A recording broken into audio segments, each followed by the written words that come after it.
we start with Jalen Hurts. And we opened the discussion yesterday on the show a little bit about the PFF list. They ranked him 5 below the first tier, not in the elite category. I thought it was totally fair. I think 5 is a more than fair rating based on Hurts, everything he did last year from start to finish, including the Super Bowl. Hugh believes he's the second best quarterback in pro football right now. I disagree. Where do you come down? Let's hear this, because you're not the only one around here, Hugh, that believes Jalen Hurts is the second best quarterback in the NFL. Elliott Shore-Parks on the afternoon show, they went back and forth on this. Like, I think the fact that he's at 5, this time last year, people would have killed to have him at 5 when you consider coming off of 23. He was like somewhere between 11 and 17 in most lists last year. For sure. That being said, I do think he should be ranked number 2. Like, I don't think it's a slap to have him outside those top 4, and I think if all the players in the league were eligible to be drafted, those would be the first 4 picks, probably. Right? So if they're judging the 4 best, the best quarterbacks, then and you think those would be the 4 top picks, then how is Jalen above them? Because Jalen has a Super Bowl. And that has to matter. The wins in the Super. They're ranking the best quarterbacks. I know, but like Mahomes is the best quarterback, right? But Mahomes is also the unquestioned number 1 because he has Super Bowls. Like, I think you could compare him and Josh Allen, him and Joe Burrow. Right. I think Mahomes is the best. I agree with that. But it's the winning that separates But him the with reason those guys. he is, like, everyone puts him 1, like when you make the list, you put him 1 and then you start, is because of the Super Bowls. Like, that's the difference, right? So I think if you wanted to talk about pure talent. Well, he's also, he is better. I agree. Well, but the other thing is, to just say it's the Super Bowls, I think is concentrating a little too much on his stats from maybe the last year or two and not enough on, the guy threw 50 touchdown passes. Dude, I agree with you. He is the best quarterback. Okay. I'm just saying. It's not just the winning. It's not just the winning, but I think that is the deciding factor between him and these other guys. Well, I agree with him on that, Hugh, that if you're separating Mahomes versus Allen and Lamar and Burrow, Mahomes has been doing it the longest, and he's done it over and over again in the Super Bowl. Totally agree. And those guys haven't. Burrow's the only other one that's been to a Super Bowl. Lamar has struggled in the playoffs. Allen can't beat Mahomes. But the other part of that conversation that hit me is Elliott, while he ranked Jalen Hurts second, did say if you had a draft of players tomorrow, he thinks the 4 guys ranked ahead of Hurts would go ahead of him, and I agree with that. Like, if I was starting a team today, just today, like a franchise, I would take all 4 of them in some order before I took Hurts. And I can't argue that. But here's the thing. At that position in particular, we always draft the guy that fits the mold of what we think the position is. Trevor Lawrence is a prime example of that. And he stinks. I think he stinks. But, like, this is where – and the reason why I feel this, because you have to find out a person's why and why they do what they do. Jalen is driven in a way that I can't quantify. I can't put it into words, but Jalen is different. And that's the thing that separates him, in my opinion, from those other guys. Now, as football fans, and I even had to do this, I adjust the way that I thought about Jalen this last year because of what he was able to do and accomplish in the way that he did it. Jalen doesn't fit into any mold that we measure these other quarterbacks by. That's a fact, because when we talk about quarterbacks and we talk about those intangibles, Joe, I'm with you. All 4 of those guys would probably get picked. If we had to line them up side to side, all 4 of those guys are probably going to go before Jalen. But isn't it because they're better? Well, it's because from our limited knowledge of what we think a quarterback is, they all fit the bill more so than Jalen does. Well, I just mean they play better than him most weeks. But I feel like Jalen has the temperament of a person that, and I'm a kind of long talk a little bit. But he has the adaptability to do what's needed in the moment. I don't disagree with that. I just wonder, and this is a chicken or the egg thing, how much of all this we say is because he's an Eagle? Well, he is blessed with a great situation. He has the best GM in the sport. We all agree on that. Everyone listening right now agrees how he's the best. Building this team for him, right, with him. And he's part of that. He's a huge part of it.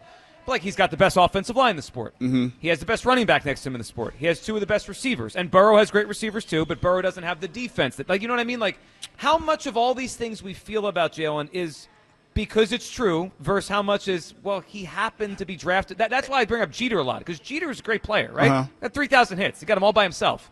But if Derek Jeter was drafted by the Royals, probably be a different story. He might still have 3,000 hits, but he's not a winner. And those see, intangibles we don't talk about. But see, here's the thing, Joe, and I get what you're saying, but I can say the same thing about Josh Allen. I can say the same thing about Joe Burrow, because at the end of the day, the formula to build a good football team has not changed. Now, the method that you get to that formula has changed with free agency and all the other stuff, but I could say the same thing about Joe Montana and the San Francisco 49ers and how they had to put players around him to be successful. Now, he had a skill set that translated into what they exactly needed at that time. Yeah. But you had to have John Taylor and Jerry Rice.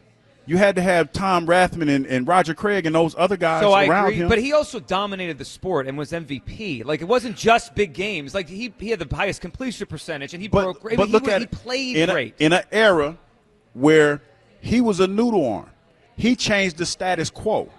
He changed the way that you thought a quarterback should win the game. Jalen, to me, kind of looks like that. Because look at it like this. When you talk about those other three quarterbacks, what has been their Achilles heel, especially in the playoffs? Their inability to make big plays with their arms when they need to, or their legs, in the case of Lamar Jackson, when they need to.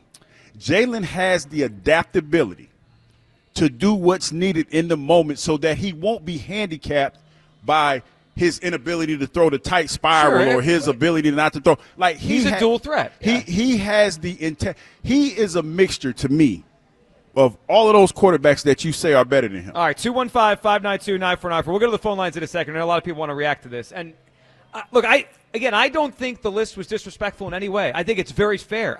And if you want to say he's 5, I'm not going to fight you. Like, I'm not interested in sitting up here and saying, well, he's not better than Stafford. No, I think 5 is very fair off of last year. He won the Super Bowl, and he played great in the Super Bowl. But I gotta throw a term out, and I feel like we're suffering from something. What's that? Super Bowl? Don't say Super Bowl hangover. No, it's a medical condition, and I think you have it. What? I think a lot of people have it. I think we have Jalen Hurts amnesia. First of all, we have amnesia. You are not a doctor. Hold on. I am a football doctor, okay? And we are suffering from amnesia. I'm not. You are. We are forgetting how he played before the NFC title game. Right? I cannot forget well, how he played. I think you are. So I think a lot of people are today because before the NFC title game, the story of the season was he's not garbage. Not garbage. He was struggling. Up and down, right? Some really good. Totally agree. And then some, including the Rams playoff game, which I went back and looked this one. I wanted to see what was written about Hurts. He got sacked like 8 times. 7 sacks, threw for 120 yards, and I was reading one thing. It said he had a C- was his grade in the game, and they won because of his legs, yes, and Saquon and Jalen Carter and the snow and all that. Yes, we have amnesia. You know who agrees with me? Who? And I don't want to do this, but I have to because he made a good point. Oh, come on. Hear it. Not your dude. Let's hear Chris Sims on this because I think he's right. Here's Sims. Daniels, Jalen Hurts, Matt Stafford, and Herbert. But are you comfortable with tier 2? I would put C.J. Stroud in front of over there in front of Jalen Hurts. We have a little bit of a revisionist history here. He won the Super Bowl, and everybody just forgot about the 10 weeks before that we were like, wait, the passing game and the quarterback was the issue. His top receiver said, what's wrong with the team? The passing game. So how can now you be one of the best quarterbacks in the game? I think I would have C.J. Stroud in his place on that tier. Yeah, I'm not. The Stroud thing, forget that. I'm not interested in that. I'm just interested in what he said because that's true. 29th ranked passing game. AJ saying the passing game was a problem. We have amnesia. Yeah, and I remember all of that because I remember sitting in the booth watching the games and sitting around with some folks that know way more football than I know. Football doctors like me? Yeah, it was like, what the hell is he doing? But at the end of the day, the Eagles won. The Eagles won. Whatever Jalen had to do to win that game, either whether he had to throw a dime to somebody, if it had to be to Dallas Goedert, he was the conductor of whatever moment put them in position to be successful. Yeah, that's true. And see, here's the thing with Chris Sims, and I am not about to take a dump on his opinion, but when you've been a man that has to flounder and flip-flop on your opinion as much as you had to on Jalen Hurts, anything that you say about Jalen Hurts, people are going to look at you with the side eye. That's fine. I just think in this particular way, I think I agree with we're I forgetting agree with you. the season. I hear you, Joe, because I have respect for your opinion. Well, because I'm a football doctor. Yeah, but when you align yourself with that cat who has to retract and walk back statements that he's made about Jalen in the past? He aligned himself with me. That's what's that. 215-592-9494. Kyle, what are you feeling on this as Hugh Douglas is banging the drum for Jalen Hurts as the second best quarterback in pro football? I'm feeling like I'm taking crazy pills because this thing has gotten so far out of hand. That's a trigger warning for Kyle, y'all. I'm sorry, but why we can't be satisfied with having the fifth best quarterback in the NFL? He has to be number one or he has to be number two. And, I'm sorry, but you concede your logic entirely when you say that amongst all those quarterbacks, if they're all available via free agency, that he doesn't go ahead of those other four guys. The idea of this is not. You didn't hear my Captain America analogy? Hugh, that was a great analogy. It was an awful analogy because the analogy was fine. Dude, we're not arguing who can win a Super Bowl or who won the Super Bowl. That we know that. That's the answer. The argument is all else being equal, right? Which we know that they're not right now. All else being equal, who is the better player? If we're doing the Super Bowl thing, Eli Manning won 2 over Tom Brady, and Eli Manning was never a top 5 quarterback in the league at any given point. Just pause there for a second. Wasn't. If you go off of that logic, Eli is twice what Dan Marino ever was, and he doesn't hold a candle. Exactly, to Dan Marino. and Eli was never even top 5 in MVP voting. Tom Brady. I know, Eli won but he was clutch, and top 5 in MVP voting. He was never great. He just wasn't a great player. Eli going to be a Hall of Famer. That's true. wonderful, and Jalen Hurts might be too. That's not the argument, though. But the argument is he a better or more talented player, all else being equal? You're not going to tell me that any of those guys with the amount of talent he has on offense would finish with the 29th best passing offense in the NFL. It's not going to happen. That is, to me, that is the argument. To me, that's all the argument. Who has the stones, if you will, to get their team to the promised land? But the Eagles didn't want to run the ball that much. They did it because Hurts was not playing well. Listen, I can't argue how we got here. We're here. Right, but I can't give him a plus sign for that when he was so inefficient that they took the ball out of his hands. I think that we can, Joe, because think about it like this. If you ask, do you think that you could ask any of those other 3 quarterbacks to lessen themselves for the success of your team? Do you think that they would do it? Of course they would. Yeah. You think so? Yeah, why not? I don't believe that. Well, Patrick Mahomes has. Hold on, Mahomes has. Mahomes throws the ball way less now than he did when he was young. I said the 3. I didn't say Mahomes. I think they would. I don't think so. The problem is they don't need to. They're the focal point of their own offense. I don't think so. And how between the 3 of those cats, how many playoff wins do they have? Out of all 3 of those quarterbacks, you're talking about team stats. No, I'm talking about unquantifiable. Oh my God, you have to stop. No, but because you're putting a number on. They're also in the AFC. They're in the AFC. If Jalen Hurts was in the AFC his whole career, yeah, he would have beat Mahomes this year, but he probably would have got knocked out all the other years. But you know what? That's the equivalent of me saying if I was in the NFC, if I played for the Eagles my whole career, that I would be second on the all-time sack list. You would. Oh, but I'm not. Right, but so it don't matter. But okay, you see what I'm saying? But that's all right. Let's go back to that. That's interesting. But that's early in what Mamula and you came out the same year. Yes. Okay. There may have been a moment in time. I have to look at the stats where Mike Mamula had more career sacks than you. You were better than Mike Mamula. Mike Mamula got to play here. You were playing on a dumpster fire of a team coached by Rich Kotite. Mike Mamula wasn't better than you. You don't have to say it. I'll say it. You know who I think that I was better than, but he has a Super Bowl ring? Leonard Little. Remember him? Played for the Rams? Yes. Got a Super Bowl ring, though. You were better than Leonard Little. But that carries a lot of weight. Mm-hmm. See, here's the thing that we have to realize, because especially when it comes to quarterbacks, because I'm resigned to the fact that when it comes to quarterbacks, we are never going to see it the same way, because the things that we value when it comes to quarterbacks are different.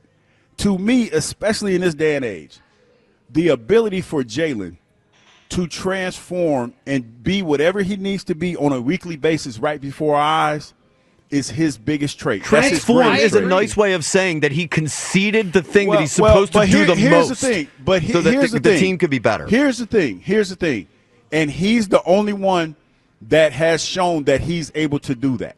That's why it carries so much weight with me. Because all those other quarterbacks that we talk about, Lamar nuts up.